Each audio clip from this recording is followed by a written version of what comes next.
I was asked to do a show that dealt with the emerging African nations.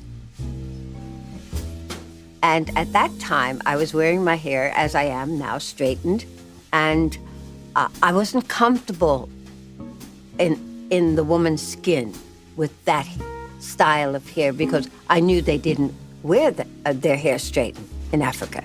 And so I went through rehearsal with the straightened hair, but the night before the show, which was being done live, I went to a barbershop in Harlem called the Shalimar, where Duke Ellington used to have his hair cut. And I walked in, and I was greeted by a gentleman who was a barber, and his name was Streamline.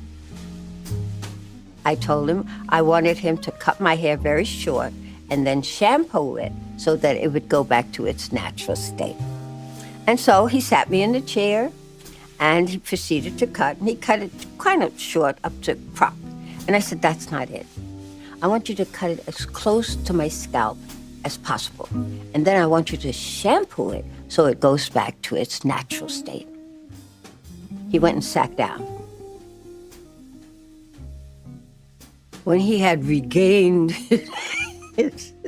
he came to me and he said, are you sure that's what you want? I said, yes. So the show was being done live. Okay. The next morning, I go to the studio. I have my hair wrapped in a scarf. I go to makeup and costume.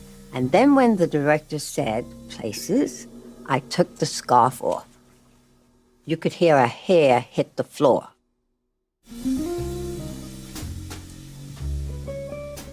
So finally, he walked up to me and he said, Cicely, you cut your hair.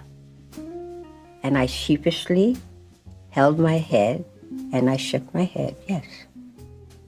So he said, you know, I wanted to ask you to do that, but I didn't have the nerve.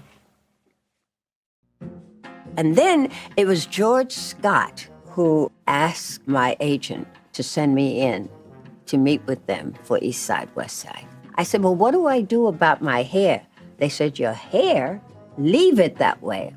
And that is what created the natural hair craze, that show, and my wearing it that way on that show. Because I got letters from hairdressers all over the country telling me that I was affecting their business because their clients were having their hair cut off so they could wear it like the girl on television.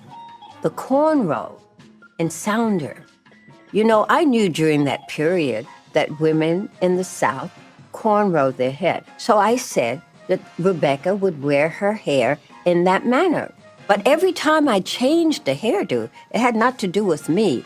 It had to do with authenticating the character that I was playing.